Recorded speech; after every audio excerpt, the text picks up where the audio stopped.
Bitcoin ಬಹುಕೋಟಿ ಹಗರಣದ ತನಿಖೆಗೆ ವೇಗ ಸಿಗ್ತಾ ಇದೆ. ಶಾಂತಿನಗರ ಶಾಸಕ ಹ್ಯಾರಿಸ್ ಪುತ್ರನಿಗೆ ಮತ್ತೆ ಸಂಕಷ್ಟ ಎದುರಾಗ್ತಾ ಇದೆ.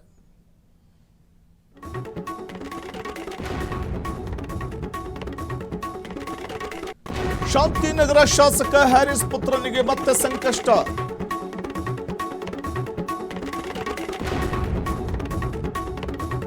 ಮೊಹಮ್ಮದ್ ನಲ್ಪಾಡ್ಗೆ ಇಡಿ ಸಮನ್ಸ್ ಜಾರಿಗೊಳಿಸಿದೆ.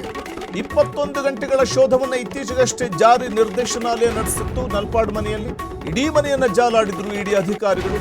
ಈ ವೇಳೆ ಹಾರ್ಡ್ ಡಿಸ್ಕ್, ಬ್ಯಾಂಕ್ಗಳ ದಾಖಲೆ ವಿವರಗಳನ್ನು ವಶಕ್ಕೆ ಪಡೆದಿದ್ರು.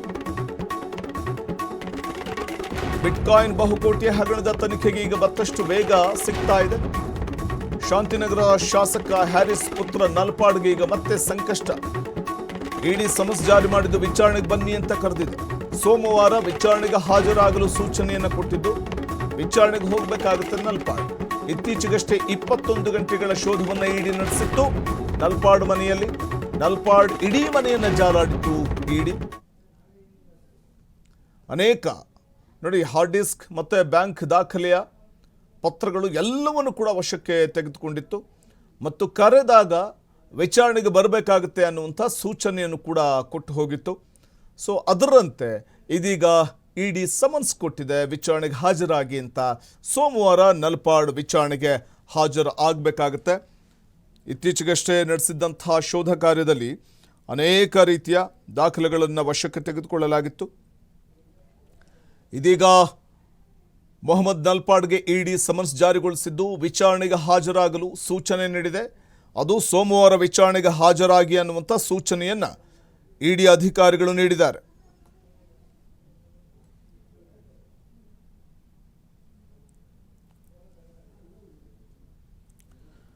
ಬಹುಕೋಟಿ ಬಿಟ್ಕಾಯಿನ್ ಹಗರಣ ಪ್ರಕರಣಕ್ಕೆ ಸಂಬಂಧಪಟ್ಟಂತೆ ಮೊಹಮ್ಮದ್ ನಲ್ಪಾಡ್ಗೆ ಜಾರಿ ನಿರ್ದೇಶನಾಲಯ ಮತ್ತೆ ಸಮನ್ಸ್ ಜಾರಿಗೊಳಿಸಿದ್ದು ಸೋಮವಾರದಂದು ವಿಚಾರಣೆಗೆ ಹಾಜರಾಗಿ ಅಂದರೆ 1ನೇ ತಾರೀಕು ಅಂದರೆ ನಾಳೆ ವಿಚಾರಣೆಗೆ ಹಾಜರಾಗುವಂತೆ ಸೂಚನೆ ಕೊಟ್ಟಿದೆ.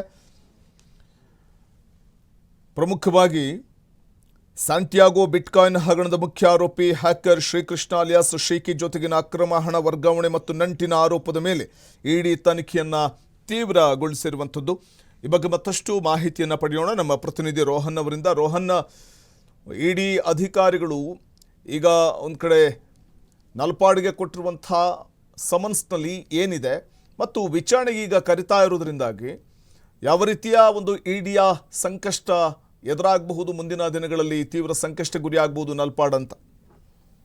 ಏನು ವಸಂತ್, ರಾಜ್ಯ ರಾಜಕಾರಣದಲ್ಲಿ ಒಂದು ಬಹುಕೋಟಿಯ ಒಂದು ಬಿಟ್ಕಾಯಿನ್ ಹಗರಣಕ್ಕೆ ಸಂಬಂಧಪಟ್ಟ ಹಾಗೆ ಈಗ ಮತ್ತೊಂದು ಒಂದು ಮಹತ್ವದ ಬೆಳವಣಿಗೆ ನಡೆದಿದೆ ಅಂತ ಹೇಳ್ಬೋದು. ಈ ಒಂದು ಪ್ರಕರಣದ ತನಿಖೆಯಲ್ಲಿ ಈಗಾಗಲೇ ಚುರುಕುಗೊಂಡಿದೆ ಅಂತ ಇಡಿ ಜಾರಿ ನಿರ್ದೇಶನಾಲಯ ಕಾಂಗ್ರೆಸ್ನ ಮುಖಂಡ ಮೊಹಮ್ಮದ್ ಹ್ಯಾರಿಸ್ ನಲ್ಪಾಡ್ ಇದಾರಲ್ಲ, 2ನೇ ಬಾರಿ ಕೂಡ ಈಗ ಸಮನ್ಸ್ ಜಾರಿ ಆಗಿದೆ. ನಾಳೆ ವಿಚಾರಣೆಗೆ ಕೂಡ ಹಾಜರಾಗುವಂತ ಎಲ್ಲಾ ಸೂಚನೆಗಳು ಕೂಡ ಈಗ ಇಡಿ ಈ ಪ್ರಕರಣದಲ್ಲಿ ಕೂಡ ಒಂದು ನೋಟಿಸ್ ಅನ್ನು ಕೊಟ್ಟಿದ್ದಾರೆ ಅಂತ ಹೇಳ್ಬೋದು. ವಾಸ್ತವವಾಗಿ ಇಲ್ಲ, ಕಳೆದ ಒಂದು ಮೊಹಮ್ಮದ್ ನಲ್ಪಾಡ್ ಅವರನ್ನು ಕೂಡ ವಿಚಾರಣೆಗೆ ಕೂಡ ಹಾಜರುಪಡಿಸುವಂತೆ ಇಡಿ ಕೂಡ ಸಮನ್ಸ್ ನೀಡಿತ್ತು. ಆದ್ರೆ ಈಗ ರಾಜ್ಯ ರಾಜಕಾರಣದಲ್ಲಿ ಕೂಡ ಮಹತ್ವದ ಬೆಳವಣಿಗೆ ಹಾಗೂ ರಾಜಕೀಯದ ಕಾರ್ಯಕ್ರಮಗಳ ಕಾರಣದಿಂದಾಗ ಆ ದಿನ ವಿಚಾರಣೆಗೆ ಕೂಡ ಒಂದು ಎಕ್ಸೆಪ್ಷನ್ ಅನ್ನು ಕೊಟ್ಟಿದ್ರು.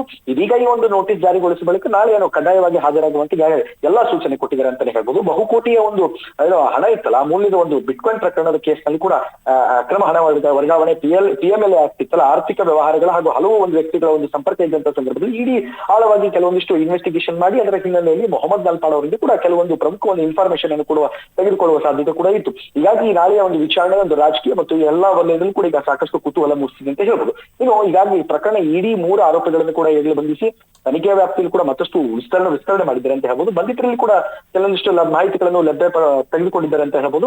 ಯಾರ್ಯಾರ ಬಗ್ಗೆ ಇದರಲ್ಲಿ ಪಾತ್ರ ಇದೆ ಎಂಬ ಎಲ್ಲವೂ ಕೂಡ ಎಲ್ಲಾ ನಾನಾ ಆಯಾಮಗಳಲ್ಲೂ ಕೂಡ ಈಗಾಗಲೇ ಪರಿಶೀಲನೆ ಮಾಡ್ತಾ ಇದ್ದಾರೆ. ಈ ಪ್ರಕರಣದ ದಿನದಿಂದ ದಿನಕ್ಕೆ ಒಂದು ಹೊಸ ತಿರುವನ್ನು ಪಡೆದುಕೊಳ್ತಾ ಇದೆ. ನೋಡಿದ್ರೆ ಒಟ್ಟಾರೆ ಈ ಒಂದು ಬಹುಕೋಟಿಯ ಬಿಟ್ಕಾಯಿನ್ ಪ್ರಕರಣ ಇದೀಗ ಮತ್ತೆ ರಾಜಕೀಯಕ್ಕೆ ಚರ್ಚೆ ಹುಟ್ಟಾಕಿದೆ ಅಂತ ಹೇಳ್ಬೋದು. ಮೊಹಮ್ಮದ್ ನಲ್ಪಾಡ್ ಅವರಿಗೆ 2ನೇ ಬಾರಿಗೆ ಸಮನ್ಸ್ ಕೂಡ ಜಾರಿ ಮಾಡಿ ಪ್ರಕರಣ ಗಂಭೀರತೆ ಈಗ ಮತ್ತಷ್ಟು ಕೂಡ ಹೆಚ್ಚಿಸುವುದು ಅಂತ ಹೇಳ್ಬೋದು. ನಾಳೆ ಇಡೀ ವಿಚಾರಣೆಯಲ್ಲಿ ಕೂಡ ಯಾವ ಮಾಹಿತಿ ಹೊರಬರುತ್ತೆ ಎಂಬುದು ಈಗಾಗಲೇ ಕಾದು ನೋಡಬೇಕಿದೆ ವಸಂತ್. ಧನ್ಯವಾದ ರೋಹನ್ ತಮ್ಮೆಲ್ಲ ಮಾಹಿತಿಗಾಗಿ.